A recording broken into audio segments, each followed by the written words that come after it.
కమలాపురం గ్రామంలో ఇవాళ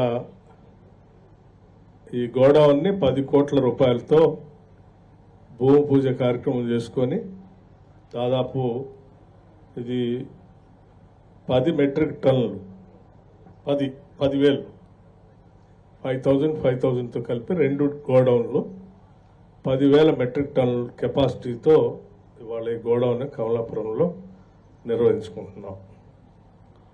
దీనికి సంబంధించి ఇప్పటికీ గతంలో మన ప్రభుత్వం రాకముందు 5,91,500 మెట్రిక్ టన్నుల కెపాసిటీ వరకు ఉంటే మనం వచ్చిన ఈ సంవత్సర కాలంలోనే 10,75,000 మెట్రిక్ టన్నుల కెపాసిటీ పెంచేటట్టుగా గిడ్డంగుల సంస్థ ద్వారా ఈ గోడౌన్స్ అన్ని నిర్మించుకొని ముందుకు పోతా ఉన్నాం. సరే, ఈ గోడౌన్స్ అన్ని కూడా మన రాష్ట్ర ప్రభుత్వం చేపడుతున్నటువంటి అనేక నీటిపారుదలలో కానీ ఇతరత్ర సౌకర్యాలు ఏర్పాటు చేయడంలో కానీ లేకపోతే ఉచితంగా విద్యుత్ శక్తిని ఇవ్వటం వల్ల కానీ సరైన సమయంలో లెండింగ్ అంటే రుణ సదుపాయం అందించడం వల్ల కానీ రుణమాఫీ రైతు భరోసా ఇవన్నీ అందించడం వల్ల రాష్ట్ర వ్యాప్తంగా పెద్ద ఎత్తున రైతు సోదరులు ఉత్పత్తిని బాగా పెంచి ఈరోజు దేశంలోనే ఒక గొప్ప ధాన్యాన్ని అంటే వరి ధాన్యాన్ని అత్యధిక శాతం పండించినటువంటి రాష్ట్రంగా ఈరోజు మన తెలంగాణ రాష్ట్రాన్ని ముందుకు తీసుకుని వెళ్తా ఉన్నాం. ఈ సందర్భంగా సరే 2 అతి ముఖ్యమైనటువంటి అంశాలు ఈరోజు రాష్ట్రానికి భవిష్యత్తులో ప్రమాదకరమైనటువంటి పరిస్థితులు దాపరించేటువంటి పరిస్థితులు కూడా కనిపిస్తూ ఉన్నాయి. వాటన్నిటిపైన కూడా తెలంగాణ ప్రజలు, ముఖ్యంగా మన ప్రాంతం తెలంగాణ ప్రజలు అప్రమత్తంగా ఉండాల్సినటువంటి అవసరం కూడా ఉంది. నేను రాత్రి నిన్నంతా నాగర్ కర్నూలు జిల్లా కొల్లాపూర్ శాసనసభ నియోజకవర్గంలో కృష్ణానది ఒడ్డున కూర్చొని ఆ వస్తున్నటువంటి వరదని అక్కడ ఆ కృష్ణానది పైన హైడల్ పవర్ ప్రాజెక్టులకు సంబంధించినటువంటి రివ్యూ కార్యక్రమాన్ని చేసుకుంటూ ఆ కృష్ణానది పైన మనం కట్టినటువంటి ప్రాజెక్టుల ద్వారా పండుతున్నటువంటి పంటలకు సంబంధించి వస్తున్నటువంటి వరద గురించి అంతా అంచనాలు వేసుకుంటూ లెక్కలు వేసుకుంటూ కూర్చున్నాను. నేను మీ అందరూ గుర్తుండే ఉంటుంది, ఒక 4-5 సంవత్సరాల క్రితం రాష్ట్ర వ్యాప్తంగా కృష్ణానది పైన వస్తున్నటువంటి జలాలకు సంబంధించి మరీ ముఖ్యంగా లెఫ్ట్ కెనాల్తో పంటలు పండించుకుంటున్నటువంటి మనం ముఖ్యంగా ఖమ్మం జిల్లాకు సంబంధించి 2nd జోన్లో టేలెన్లో ఉన్నటువంటి మన నియోజకవర్గానికి సంబంధించిన మండలాలకు సంబంధించి ముదిగొండ కానీ లేకపోతే అప్ టు మధుర వరకు కానీ లేకపోతే తర్వాత సత్తుపల్లిలో ఉన్నటువంటి శాసనసభ నియోజకవర్గంలో ఉన్న మండలాలు కానీ ఇవన్నీ నీటి ఇబ్బంది వల్ల మన పంట పొలాలు నష్టపోతూ ఉన్నాయి. దీనికి సంబంధించి భవిష్యత్తులో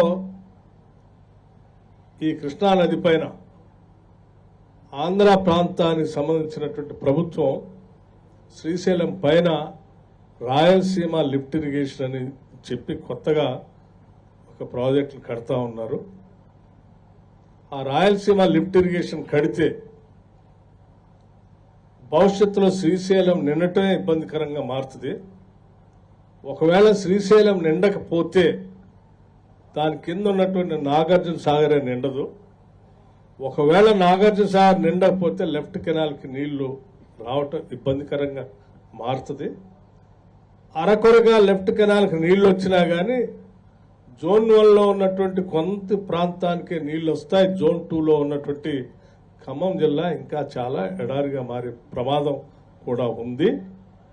ప్రత్యేక రాష్ట్రం మనం తెచ్చుకున్నది ఈ నదీ జలాల్ని మన ప్రాంతానికి పెద్ద ఎత్తున ఇప్పటి వరకు కట్టుకున్నటువంటి ప్రాజెక్టులే కాకుండా అదనంగా ఇంకా కొత్తగా ప్రాజెక్టులు కట్టుకొని నీళ్లు ఎక్కువ మొత్తంలో ఈ రాష్ట్రాన్ని తెచ్చుకోవాలనే ప్రత్యేక రాష్ట్రాన్ని తెచ్చుకున్నాం. కానీ దురదృష్టం, రాష్ట్రం తెచ్చుకున్నప్పుడు కూడా 10 సంవత్సరాలు టీఆర్ఎస్ ప్రభుత్వం ఇటు కృష్ణానది పైన కానీ అటు గోదావరి నది పైన కానీ కొత్త ప్రాజెక్టులు కట్టకపోక వీళ్ళు 10 సంవత్సరాలు వృధాగా నీళ్లను కిందికి వదిలేసి ఒక పక్కనేమో గోదావరి నుంచేమో పూర్తి కిందికి వదులుతారు. ఇంకో పక్కన కృష్ణానది పైనేమో పైనే ఆంధ్ర వాళ్ళు నీళ్లు తీసుకుని పోయేటట్టు చేశారు. అంటే ఆడ ప్రాజెక్టులు కట్టకుండా మన రాష్ట్రంలో జూరాల నుంచి కృష్ణానది పైన కట్టినటువంటి ప్రాజెక్టులన్నీ నేను పూర్తిగా క్షుణ్ణంగా ఆ రోజు ప్రజెంటేషన్ కూడా ఇచ్చాను. కృష్ణానది పైన కట్టినటువంటి జూరాల ప్రాజెక్టు కానీ, భీమా, నెట్టెంపాడు, కోయల్ సాగర్, లేకపోతే కల్లకుర్తి లిఫ్ట్ ఇరిగేషన్, ఆ తర్వాత ఉన్నటువంటి శ్రీశైలం ప్రాజెక్టు, ఆ తర్వాత ఉన్నటువంటి నాగార్జున సాగర్ ప్రాజెక్టు, ఇవన్నీ కూడా ఆనాటి కాంగ్రెస్ ప్రభుత్వాలే కట్టినాయి. అదనంగా నీటిని త్వరితగతిన తీసుకోవడానికి కావాల్సిన పాలమూరు రంగారెడ్డికి సంబంధించినటువంటి ప్రాజెక్టు కూడా డిజైన్ ఆనాటి ప్రభుత్వం, కాంగ్రెస్ ప్రభుత్వం ఉమ్మడి రాష్ట్రంలో సిఓ ఇచ్చింది. దాన్నైనా పూర్తి చేసి ఉంటే మనకి నీళ్లు ఇబ్బంది లేకుండా ఉండేవి. అంటే అటు మహబూబ్నగర్కి కానీ, నల్గొండకు కానీ, లేకపోతే హైదరాబాద్ నగరానికి మంచినీటి పరిస్థితి కానీ దురదృష్టం ఏంటంటే ఈ కృష్ణానది పైన గతంలో ఉన్నటువంటి ప్రాజెక్టులు తప్ప మొదలుపెట్టినటువంటి పాలమూరు రంగారెడ్డిని పూర్తి చేయకపోగా శ్రీశైలంలోకి వచ్చే నీళ్లలో పై భాగాన దాదాపు కొండలాగా అంటే కింది ప్రాంతంలో 884-85 హైట్లో శ్రీశైలం ఉంటే 844-845 తర్వాత ఇంకా కింది భాగాన రాయలసీమ కింద పెట్టి రోజుకి అప్పటికే ఉన్నటువంటి అక్కడ పోతిరెడ్డిపాడు ప్రాంతం నుంచి కానీ, లేకపోతే ఆ పైన ఉన్నటువంటి రాయలసీమ తీసుకొని పోయే 3 TMC కానీ, ఇంకా అదనంగా ఇంకొక 1 or 2 TMCలు మొత్తం కలిపితే పర్ డే 13 TMCలు, రోజుకి 13 TMCలు శ్రీశైలం పైభాగం నుంచే నీళ్లు రాయలసీమకి లిఫ్ట్ చేసేటువంటి వ్యవస్థని ఆనాటి ఆంధ్రప్రదేశ్ ప్రభుత్వాలు ఏర్పాటు చేసుకుంటున్నాయి. మీరు రాష్ట్రం తెచ్చుకొని మనం తెలంగాణ రాష్ట్రం ఏర్పాటు చేసుకున్న తర్వాత టీఆర్ఎస్ ప్రభుత్వం దాన్ని ఆపి మనకు నీళ్లు వచ్చేటట్టుగా చేసుకోకపోతే రోజుకి 11 TMCలు వాళ్ళు కనుక పంప్ చేస్తే బయటికి తీసుకొని పోతే శ్రీశైలం అనేది నిండదు అని చాలా స్పష్టంగా చెప్పారు. చెప్పటే కాదు, అనేక ప్రాంతాల్లో పవర్ ప్రజెంటేషన్ కూడా ఇచ్చాం. చివరికి అక్కడికి వెళ్లి చూపించడానికి కోసం ప్రయత్నం చేస్తే చివరికి మన దగ్గర పాలేరు ప్రాజెక్టు దగ్గరకు వెళ్లి ప్రజెంటేషన్ ఇవ్వడానికి పోతే కూడా మనల్ని అరెస్ట్ చేసి లోపల పంపించారు. ఇవాళ ఏమైతే ఉంది,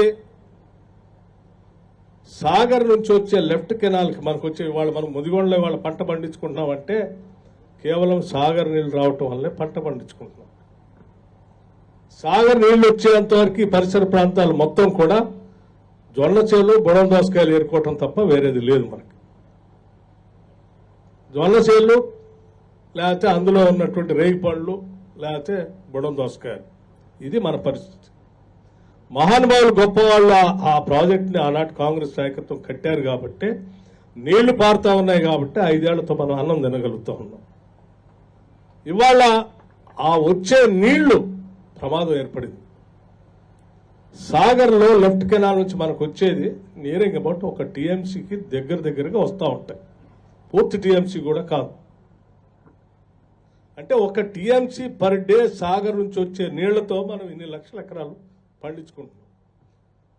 అటువంటి సాగర్ కెనాల్లో పూర్తిగా వచ్చేటువంటి 1 TMC కెపాసిటీకి 13 TMC అంటే 13 స్థాయిలో 13 రెట్లు మన సాగర్ కెనాల్ నుంచి వచ్చే నీళ్ల కంటే 13 రెట్లు ఒకటే రోజు నీళ్లు తీసుకుపోయేటువంటి వ్యవస్థని ఆంధ్రప్రదేశ్ ఆ పైన ఏర్పాటు చేసుకుంది. దీన్ని అలాగే కొనసాగనివ్వనిస్తే కేవలం 25 రోజుల్లో, మ్యాక్సిమం 30 రోజులు,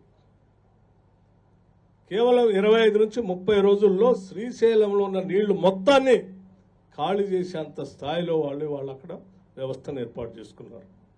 ఒకవేళ అదే జరిగితే నేను చెప్తా ఉన్నాను లెక్కలు తెలిసినటువంటి వ్యక్తిగా, ఒకవేళ అదే పూర్తిగా వాళ్ళు ఏర్పాటు చేసుకుని వ్యవస్థ కొనసాగించడానికి అలాగే కొనసాగితే మనం ఇలాగే ఉంటే శ్రీశైలం నిండదు. శ్రీశైలం నిండకపోతే శ్రీశైలంలో మొదలుపెట్టినటువంటి ఏఎంఆర్ ప్రాజెక్టుకి నీళ్లు రావు, కల్వకుర్తి లిఫ్ట్ ఇరిగేషన్ నీళ్లుండవు, అట్లాగే హైదరాబాద్ తీసుకొచ్చేటువంటి మంచినీటి పథకానికి నీళ్లుండవు, పాలమూరు రంగారెడ్డి కోసం మొదలుపెట్టినటువంటి ఆ ప్రాజెక్టు కూడా నీళ్లుండవు. అంటే ఏ ప్రాజెక్టుకి నీళ్లు లేకుండా శ్రీశైలం దగ్గర ఆగిపోతే వాటికే దిక్కుండదు. ఇక సాగర్ దగ్గరకు వచ్చేటువంటి పరిస్థితుల్లో నీళ్లు పొందే మనకి పూర్తిగా నీళ్లు రావు. తిరిగి మళ్ళీ జొన్నసేలు బుడం దోసకాయలు ఏరుకునే పరిస్థితికి ఈ ప్రాంతం రావాల్సినటువంటి దుస్థితి ఏర్పడుతుంది. దీన్ని జాగ్రత్తగా ఈ ప్రాంత ప్రజలంతా గమనించాలి.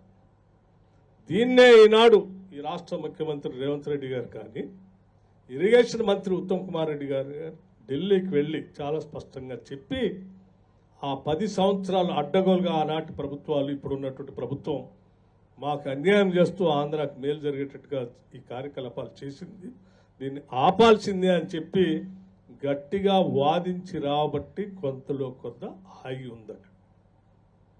ఇది కృష్ణానది పరిస్థితి. ఇకపోతే గోదావరికి వస్తే, గోదావరికి కూడా మన జిల్లాకు అనుబంధం ఉంది. గోదావరి నీళ్లు కూడా మనకు రావాలి. గోదావరి పరిస్థితి ఏంటంటే, గోదావరి పైన కట్టినటువంటి మొట్టమొదటి project SRSP Sriram Sagar project,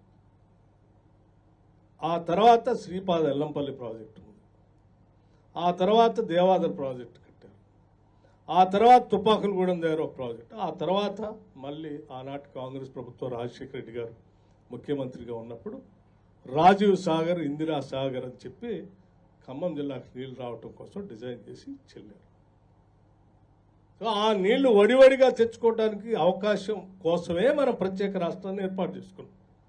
ఏర్పాటు చేసుకొని ఆనాడే రాజశేఖర రెడ్డి గారు, ఆనాటి కాంగ్రెస్ ప్రభుత్వం ఈ ప్రాజెక్టులే కాదు, ఇంకా ఆ పైన ఉన్నటువంటి తుమ్మిడిహట్టి దగ్గర నుంచి కూడా ప్రాణహిత చేవళ్ళు అని ఒక ప్రాజెక్టు పెట్టి అత్యంత ఎత్తైన ప్రదేశం 152 మీటర్ల ఎత్తైన ప్రదేశం నుంచి నీళ్లు తెచ్చుకొని గ్రావిటీతో శ్రీపాద ఎల్లంపల్లిలో వేసుకుంటే అక్కడ నుంచి కాకతీయ కెనాల్ ద్వారా పూర్తి స్థాయిలో నీళ్లు పారటానికి అవకాశం ఉంటుందని ఒక డిజైన్ చేసి దాదాపు 10 కోట్ల రూపాయలు ఆ ప్రాజెక్ట్ కట్టి ఖర్చు పెట్టి వదిలేదు.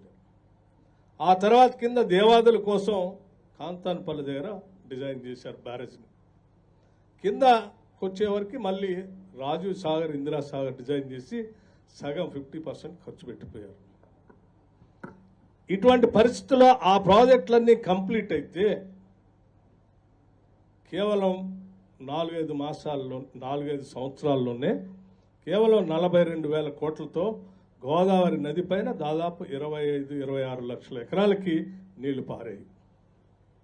ఇవాళ ఏం చేశారు? 10 సంవత్సరాలు రాష్ట్ర విభజన జరగగానే మహానుభావుడు కేసీఆర్ గారి నాయకత్వంలో 10 సంవత్సరాలు అధికారంలో ఉండి ఆ పైన 152 మీటర్ల ఎత్తులో మొదలుపెట్టినటువంటి ప్రాణహిత చేవళ్ళని ఎత్తేసిండు. కింద తీసుకొచ్చి శ్రీపాద ఎల్లంపల్లి కింద 100 మీటర్ల లెవెల్లో కాళేశ్వరాన్ని కట్టిండు. ఆ కింద మొదలుపెట్టిన ఇందిరా సాగర్, రాజీవ్ సాగర్ని గాలికెత్తేసి సీతారామ సాగర్ అని దాన్ని బట్టి 8,000 కోట్లు ఖర్చు పెట్టి ఇంతవరకు ఒక చుక్క నీళ్ళు ఇవ్వలేదు. అంటే అంతిమంగా ఆయన మొత్తం కాళేశ్వరం అనేటువంటి ప్రాజెక్ట్ ఒకటి కట్టి తప్ప ఏమీ కట్టలేదు. పోనీ ఆ కాళేశ్వరం ద్వారా ఆయన ఒక ఎకరాన్ని నీళ్ళు ఇచ్చారంటే ఎకరాన్ని నీళ్ళు ఇవ్వకపోగా ఉన్న కాళేశ్వరం కూడా కుంగిపోయి దేనికి పనికి రాకుండా పోయింది. అంటే మనం గోదావరి మీద కూడా మనం పెద్ద ఎత్తున ప్రాజెక్టులు కట్టుకొని నీళ్ళన్నీ తెలంగాణ రాష్ట్రానికి వాడుకోవాలనే ఆలోచనతోనే ప్రత్యేక రాష్ట్రం తెచ్చుకుంటే, ఆ తెచ్చుకున్న రాష్ట్రంలో ఈ 10 సంవత్సరాలు వీటిని పూర్తి చేసి ప్రాజెక్టుల ద్వారా నీళ్లు తెచ్చుకొని ఉంటే ఇవాళ ఈయన చెప్పేటువంటి బనకచెర్లకి అదనంగా సముద్రంలో పోతున్నాయి కదా ఈ నీళ్ళన్నీ వేస్ట్గా, ఆ నీళ్లు మేము కట్టుకుంటే మీకు వచ్చే నష్టం ఏంది? ఆ పోయే నీళ్లు సముద్రంలోనే కదా పోయేది, సముద్రంలో పోయే బదులు మేము కట్టుకున్నాం మీకెందుకు అడ్డం అని ఇవాళ చాలా తెలివిగా మాట్లాడుతూ ఉన్నారు. ఇవాళ సముద్రంలోకి నీళ్లు పోతున్నాయి వృధాగా అంటే ఎవరు కారణం? ఈ 10 సంవత్సరాలు పాలన చేసిన టీఆర్ఎస్ ప్రభుత్వం పూర్తిగా ఈ ప్రాజెక్టులన్నీ కట్టి ఉంటే ఆ నీళ్ళు అసలు అడదా పోయేవి కాదు. దానికి ప్రధాన కారణం ఇవాళ కేసీఆర్ గారు, టీఆర్ఎస్ ప్రభుత్వం. వాళ్ళ వల్ల ఇవాళ ఆ ప్రాజెక్టు పూర్తి కాకుండా నీళ్లు కింది పోతుంది. రైట్, పోనీ ఇప్పటికైనా మీరు ఆ నీళ్లు కింది పోతున్నాయి, ఆ నీళ్లను జాగ్రత్తగా మనం ఈ ప్రాజెక్టులను కంప్లీట్ చేసుకుందామని కాంగ్రెస్ ప్రభుత్వం ప్రయత్నం చేస్తూ ఉంటే ఆయన బనకచెర్ల కడతా ఉన్నాడు, మీరు ఆయన ప్రోత్సహిస్తున్నారని చెప్తా ఉన్నారు. ప్రోత్సహించింది ఎవరు?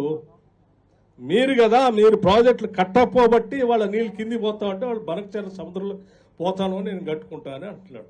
ఇంకో విషయం కూడా వాళ్ళు చెప్తారు, ప్రజలేమో తెలంగాణ వాళ్ళు చాలా అమాయకులు, పాలకులకి ఏం తెలియదని ఆ లోకేష్ అను తెలుగుదేశం ప్రభుత్వానికి సంబంధించిన పెద్దలు బనకచెర్ల కట్టుకుంటాం అని అంటున్నాడు. ఆయన అనంగంలోనే ఎవడన్నా కేటీఆర్ గారు ఏమంటే ఏంటి మన రేవంత్ రెడ్డి గారు ఢిల్లీ పోయి ఆయనతో ఏదో మెలాఖత్ అయింది కట్టుకోవడానికి అవకాశం ఇచ్చిందని చెప్పి రాజకీయపరమైనటువంటి తప్పుడు మాట్లాడే కార్యక్రమం చేపడుతున్నారు.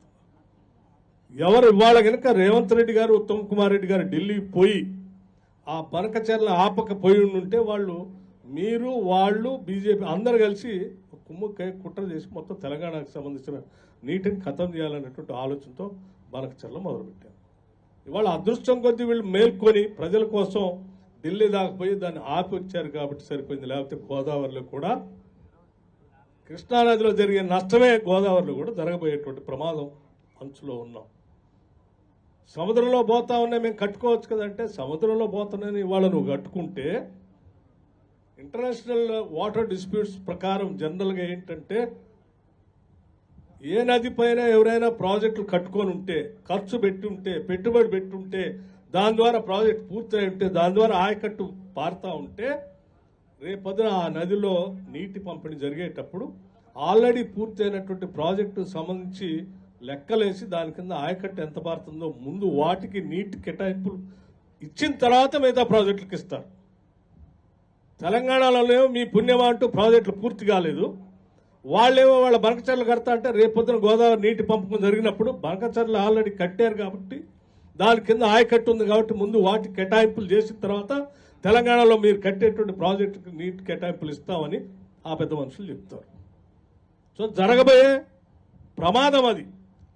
దాన్ని ముందుగానే ఊహించి ఈరోజు తెలంగాణ ప్రభుత్వం రేవంత్ రెడ్డి గారి నాయకత్వంలో ఉత్తమ్ కుమార్ రెడ్డి గారు ఢిల్లీ వెళ్ళి అటు జలవనరుల శాఖ మంత్రికి కేఆర్ఎం అంటే కృష్ణా రివర్ బోర్డు మేనేజ్మెంట్కి అటు గోదావరి రివర్ బోర్డు మేనేజ్మెంట్కి కూడా స్పష్టంగా తెలంగాణ వాదం తెలంగాణ అవసరాల గురించి చెప్పి గత 10 సంవత్సరాలు టీఆర్ఎస్ ప్రభుత్వాల్లో మేము తెలంగాణ నష్టపోయాం. ఆ నష్టపోవటం వల్లే మేము ప్రాజెక్టులు పూర్తి చేపట్టడం వల్ల ఆ నీళ్లు వాళ్ళు అడ్డగోలుగా వాడుకునేటువంటి పరిస్థితి వచ్చింది. అది నమ్మి మీరు ఏమన్నా ప్రణాళికలు తయారు చేసిపోతే ఇంకా మేము నష్టపోతాం, దయచేసి అటువంటి చేయడానికి వీలు లేదని చెప్పి గట్టిగా రాతపూర్వకంగా అన్ని చోట్ల గట్టిగా వాదించి రాబట్టే ఈరోజు రాష్ట్రం అటు గోదావరి నీళ్లు కానీ కృష్ణా నదిలో నీళ్లు కానీ మనం కాపాడుకోగలిగాం. ఈ వాస్తవ విషయాలు బయటికి రాకుండా చాలా తెలివిగా కేటీఆర్ గారు బనకచెర్ల కడతా ఉన్నారు. దానికి కాంగ్రెసే కారణం. ఎట్లా కాంగ్రెస్ కారణం? నువ్వు అర్ధరాత్రి పోయి లొకేషన్ కలిసి వచ్చినని సీఎం గారు చెప్తా ఉన్నాడు. నువ్వు బనకచెర్ల కడతా అని చెప్పు, మేము ఆపమని చెప్తాం. అటు ఇటు ఇద్దరు ఉద్రిక్తులు అయితే అటు నువ్వు ఉంటావు ఇటు నేను ఉంటా, మధ్యలో కాంగ్రెస్ ఖతం అయిపోతుంది, ఏం కాదు ఇది రెచ్చగొట్టి కాపాడుకుందాం అని అంటాడు. ఎందుకు గెలిచినావు నువ్వు? లోకేష్ గారిని ఎందుకు గెలిచినావు? దీనికోసమే కదా. ఈ లెక్క చెప్పాలంటే ఇంతవరకు సమాధానం చెప్పడు. మళ్ళీ కాళేశ్వరం కాళేశ్వరం ఏమైందో మీరు చూస్తారు. దానికి సంబంధించి రిపోర్ట్ ఇస్తా ఉంటే ఆ రిపోర్ట్ సంబంధించిన వార్తలన్నీ బయటకు వచ్చి ఎక్కడ బయటకు వస్తాయో అవి రాకుండా ఉండాలని ఇంకొక ఇష్యూని డైవర్ట్ చేయడం కోసం బనకచెర్లు తీసుకొని మాట్లాడుతూ ఉన్నాం. మేము చాలా స్పష్టంగా చెప్తా ఉన్నాం, ఈ రాష్ట్ర ప్రయోజనాలే మాకు అత్యంత అవసరం. ఈ రాష్ట్ర ప్రయోజనాలే మాకు అత్యంత ముఖ్యమైనవి. ఆనాటి పూర్వీకులు అందించినటువంటి కృష్ణానది జలాల్ని ఈ ప్రాంతానికి మనం పొరపాటున ఇప్పుడున్నటువంటి పాలకులుగా జరుగుతున్నటువంటి నష్టాన్ని అడ్డుకట్ట వేసి ఆపి ఆ నీళ్లకి నష్టం జరగకుండా ఆపకపోతే పాలకులుగా మేము కూడా చాలా నష్టం చేసినటువంటి కొత్త ప్రాజెక్టులు కట్టకపోయినా కనీసం ఉన్న ప్రాజెక్టుల ద్వారా వచ్చే నీళ్లనైనా నిలబెట్టుకోవాల్సినటువంటి అవసరం పాలకులుగా మన అందరిపైన ఉంది, మా అందరిపైన ఉంది. ప్రజలుగా మనందరం కష్టపడాల్సిన అవసరం. అందుకోసమే కృష్ణానది పైన ఏ పొరపాటు జరిగినా దానికి అడ్డుకోవటానికి అడ్డుపట్టడానికి పూర్తి స్థాయిలో ఈ రాష్ట్ర ప్రభుత్వం సమాయత్తమై ఉంది. అడ్డంగా నిలబడిన తెలంగాణ ప్రజల ప్రయోజనాలు కాపాడుతుంది. అట్లాగే గోదావరి నది జలాలపైన కూడా చెప్తా ఉన్నాం. మీరు బనకచెర్ల కట్టుకుంటే సముద్రంలో వృధా పోయే నీళ్లు, మేము కట్టుకుంటే ఏముంది, వేస్ట్ పోయే బదులు ఏదో అటు పోతే నష్టం ఏముంది, మీకే నష్టం అని చాలా తెలివిగా మాట్లాడుతూ ఉన్నారు మీరు. తెలంగాణ ప్రజలు అంత అమాయకులు కాదు, మేము అంతకంటే అమాయకులు కాదు. అయ్యేం వృధా పోయేవి కాదు. మేము అన్ని ప్రాజెక్టులు పూర్తి చేసుకున్న తర్వాత ఆ ప్రాజెక్టులు కేటాయింపులన్నీ అయిపోయిన తర్వాత అదనంగా వచ్చేటువంటి ఫ్లడ్ వాటర్ ఏదైనా ఉంటే పరివాహ ప్రాంతంలో ముందున్నటువంటి తెలంగాణకి ఆ ఫ్లడ్ వాటర్లో కూడా మేము వాటా తీసుకొని ఆ వాటా కూడా పూర్తి చేసుకున్న తర్వాత ప్రాజెక్టులు కట్టుకున్న తర్వాత మిగిలే నీళ్లుంటే అప్పుడు మీరు ఏమన్నా ఆలోచన చేస్తూ తప్ప మా వాటా కూడా కలుపుకొని ఈరోజే మేము ఫ్లడ్ వాటర్ మేము కట్టేసుకుంటే కుదరదు. మేము చాలా స్పష్టంగా చెప్పదలుచుకున్నాం. ఇప్పటికే పోలవరం పేరు మీద తెలంగాణ రాష్ట్రానికి చాలా నష్టం చేశారు. విభజన చట్టం ప్రకారం ఖమ్మం జిల్లాలో ఉన్నటువంటి 7 మండలాలు అమాయకులైనటువంటి గిరిజనులు ఉన్నారు. 2 లక్షల ఎకరాలు అక్కడ వాళ్ళు గిరిజనులు సాగు చేసుకుని బతుకుతూ ఉన్నారు. మీరు పోలవరం కడితే 7 మండలాలు మునిగిపోతే 2 లక్షల ఎకరాలు ముప్పు గురై వాళ్ళు నష్టపోతారు. ఎట్టి పరిస్థితుల్లో దాన్ని ఇచ్చేది లేదని చెప్పి ఆనాడు నేను శాసనసభ్యుడిగా ఉన్నాను. నేను ఆనాడు కాంగ్రెస్ పార్టీలో నాయకుడిగా ఇప్పుడు బీజేపీలో ఉన్న సుధాకర్ రెడ్డి గారు, బలరాం నాయక్ గారు, సోనియా గాంధీ గారిని యూపీఏ చైర్పర్సన్ కలిసి మరీ పూర్తిగా మ్యాప్తో సహా ఎక్స్ప్లెయిన్ చేస్తున్నారు. వెంటనే ఆ బిల్లుకు సంబంధించి హోమ్ సెక్రటరీకి చెప్పి, అట్లాగే దిగ్విజయ్ సింగ్ గారు ఇన్ఛార్జ్గా ఉన్నారు, జయరాం రమేష్ గారు మంత్రి గారు ఉన్నారు, వాళ్ళకి చెప్పి మా ప్రజెంటేషన్ అంతా విన్ని ఇది న్యాయంగా ఉంది, ఆ 7 మండలాలు బిల్లులో నుంచి తొలగించండి అని చెప్తే పెట్టిన బిల్లులో కూడా తొలగించి 7 మండలాలు లేకుండానే బైఫర్కేషన్ యాక్ట్ బిల్లు పాస్ అయింది. రాష్ట్ర విభజనలో 7 మండలాలు లేవు. రాష్ట్ర విభజన జరిగిన తర్వాత రాష్ట్రం కోసమే పుట్టామేమని చెప్పే టీఆర్ఎస్ నాయకత్వ ప్రభుత్వాన్ని ఏలుతూ ఆ ఏలుతున్న సమయంలో మీ రాజకీయ అవసరాల కోసం భారతీయ జనతా పార్టీ నరేంద్ర మోడీ గారి నాయకత్వంలో ఆర్డినెన్స్ ఇష్యూ చేస్తే కూడా మీరు సైలెంట్గా ఉండి రాష్ట్రానికి నష్టపరిచారు. ఆర్డినెన్స్ ఇష్యూ చేసేప్పుడు కూడా సభలో నేను శాసనసభ్యుడిగా మాట్లాడాను. 2 లక్షల ఎకరాలు ఇది. నువ్వు పైన ఒక సాకు చెప్తా ఉన్నావు, తుమ్మిడిహట్టి దగ్గర కడతా అంటే మహారాష్ట్ర వాళ్ళ 3000 ఎకరాలు మునిగిపోతాయని వాళ్ళు ఒప్పుకోవట్లేదు కాబట్టి ఆ నుంచి కిందికి తీసుకొచ్చి కడతా అని చెప్తున్నావు నువ్వు. మరి మనం కింద 2 లక్షల ఎకరాలు వాళ్ళకి ఎట్లా ఇస్తాము? ఇది ఎట్లా న్యాయం అవుతుంది? కేసీఆర్ గారు మీరు అడగండి నరేంద్ర మోడీ గారిని, ఎట్టి పరిస్థితులు ఒప్పుకునే క్వశ్చనే లేదని చెప్పి గీబెట్టి కాంగ్రెస్ నాయకత్వం అరిస్తే కూడా కేవలం నీ కుటుంబ అవసరాల కోసం, నీ రాజకీయ అవసరాల కోసం ఆ కేంద్ర ప్రభుత్వంతో నీకున్నటువంటి లాలూచితో ఆ రోజు ఈ 7 మండలాల్ని 2 లక్షల ఎకరాలు అమాయకులైనటువంటి గిరిజనుల్ని పోలవరంలో మునిగిపోయేటట్టు చేసిందే కాక ఇంకా బనకచెర్లు కూడా కట్టుకోవటానికి నువ్వు పైన ప్రాజెక్టులు ఏమీ కట్టకపోవటం వల్ల ఇవాళ ఫ్లడ్ వాటర్ అని వాళ్ళు కట్టుకునే పరిస్థితి తీసుకొచ్చాను. అంటే ఏ రకంగా చూసినట్టు గోదావరిలో కానీ ఇటు కృష్ణాలలో కానీ పూర్తి స్థాయిలో తెలంగాణకి తెచ్చుకున్నదే ఆ నీళ్ల కోసం అయితే ఆ నీళ్లు లేకుండా 10 సంవత్సరాలు సర్వనాశనం చేసి ఒక శాపంగా మీరు మారారు తెలంగాణ ప్రాంత ప్రజలకి. ఇవాళ మీరు శాపగ్రస్తులుగా మీరు ఈరోజు తెలంగాణకి భారంగా మారితే ఇవాళ కాంగ్రెస్ పార్టీ తెలంగాణ ప్రజల ప్రయోజనాలు అర్థం చేసుకొని అటు గోదావరి నది పైన ఇటు కృష్ణా నది పైన ప్రజల అవసరాల కోసం గట్టిగా నిటారుగా నిలబడైనా కొట్లాడటానికి ఈ ప్రభుత్వం సిద్ధంగా ఉంది. ఒక్క చుక్క నీళ్లను కూడా తెలంగాణ ప్రజలకు పోకుండా రాకుండా అటు కింద పంపించే పరిస్థితి ఉత్పన్నం కానే కాదు. ఈ విషయాలన్నీ చాలా స్పష్టంగా ప్రజలకు వివరించాలని మీ అందరికీ చెప్తా ఉన్నాను. ఎందుకంటే మనం టేలెండ్లో ఉన్నాం, సాగర్ జలాలకి 2వ జోన్లో ఉన్న మనం టేలెండ్లో ఉన్నాం. ఎట్టి పరిస్థితుల్లో మనకి ఆ పైన శ్రీశైలం పైన జోరాలకి కింద ఆ రెండింటికి మధ్యలో ఉంచి పంప్ చేసి ఆ రాయలసీమ లిఫ్ట్ సంబంధించి కానీ మిగతా కార్యకలాపాలు కానీ మనం ఆపకపోతే భవిష్యత్ అంధకారంగా మారిపోతుంది ఈ ప్రాంత వాసులకని నేను హెచ్చరించడం కోసమే ఈ విషయాలన్నీ కూలంకషంగా మీ అందరికీ నేను వివరించాను. గతంలో వివరించాను. ఇప్పుడు కూడా పాలకులుగా మేమంతా పోరాటం చేస్తాం. మీరు కూడా రేపొద్దున అవసరం అయితే సమాయత్తం కావాల్సినటువంటి అవసరం ఉంది. తెలంగాణ ముఖ్యంగా ఖమ్మం జిల్లా వాసులు అటు గోదావరిలో కూడా అటు పోలవరం వల్ల కానీ మరకచర్ల వల్ల కానీ నష్టపోయేది ఖమ్మం జిల్లాని. పోలవరం కడితే ఖమ్మం జిల్లా సంబంధించిన 7 మండలాలు మునిగిపోయింది. ఆడపైన రాయలసీమ లిఫ్ట్ ఇరిగేషన్ కడితే సెకండ్ జూన్లో ఉన్నటువంటి కృష్ణానది జలాలు రాకుండా పోతా ఉన్నాయి.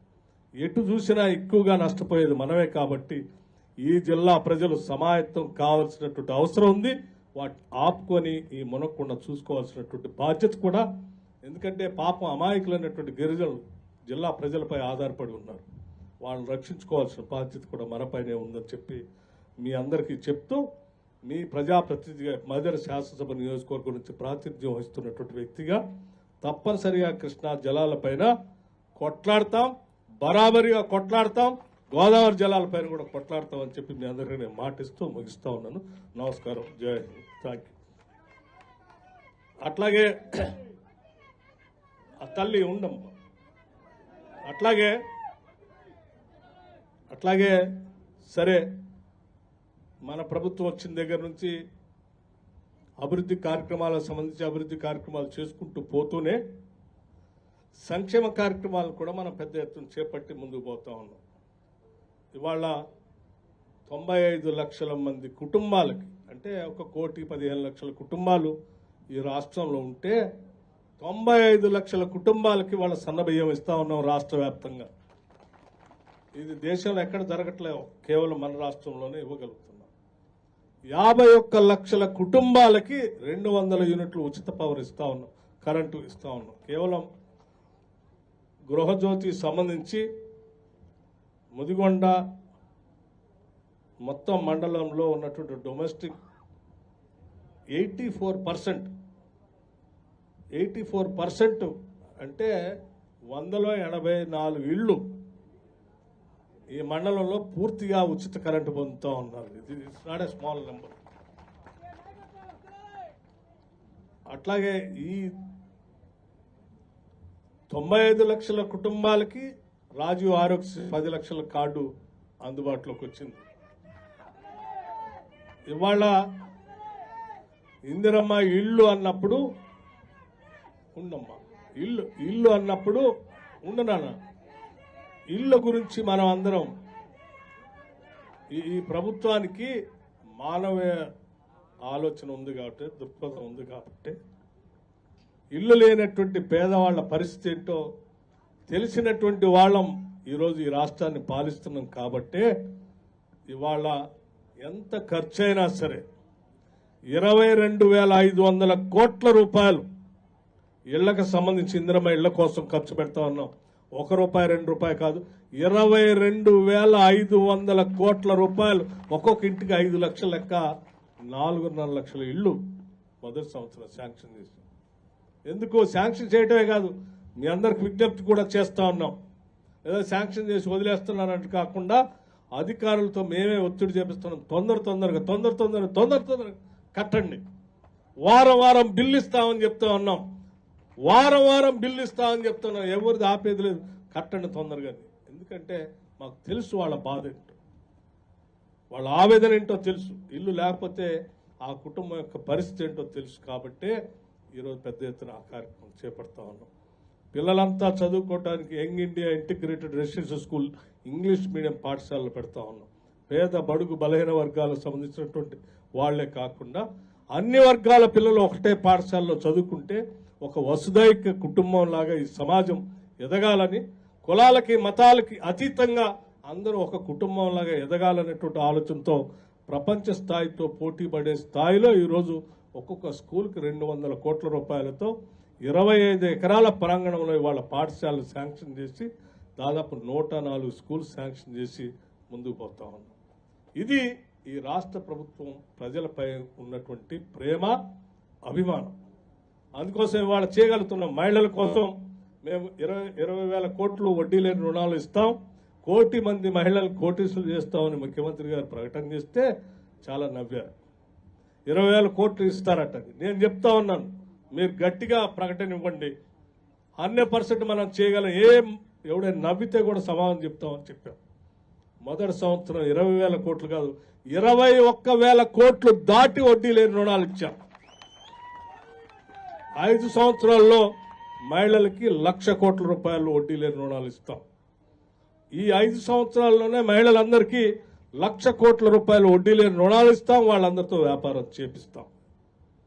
ఎవ్వరు నవ్వాల్సినటువంటి పరిస్థితి లేదు.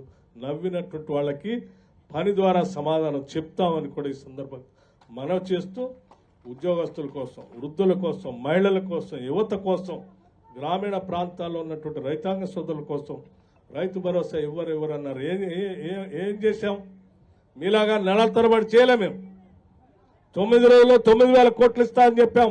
లెక్కగట్టి 9 రోజుల్లో 9,000 కోట్లు రైతు భరోసా రాష్ట్ర వ్యాప్తంగా ఇచ్చాం. ఇది ఈ ప్రభుత్వం యొక్క నిబద్ధత అని చెప్పి మీ అందరికీ నేను సవినయంగా మనవి చేస్తూ, ఈ అవకాశాలు ఈ పనులన్నీ చేయడానికి అవకాశం కల్పించినటువంటి మధ్యల శాసనసభ నియోజకవర్గ ప్రజలకి, ఓటర్లకి మరొకసారి నా హృదయపూర్వకమైనటువంటి కృతజ్ఞతలు, ధన్యవాదాలు తెలియజేసుకుంటూ, గోడౌన్ త్వరితగతిన పూర్తి చేయవలసిందిగా, ఇంకా భవిష్యత్తులో ఇటువంటి గోడౌన్లు ఇంకెన్నో కట్టాలని చెప్పి వారిని కూడా ఆదేశిస్తూ నేను ముగిస్తా ఉన్నాను. జై హింద్, జై తెలంగాణ.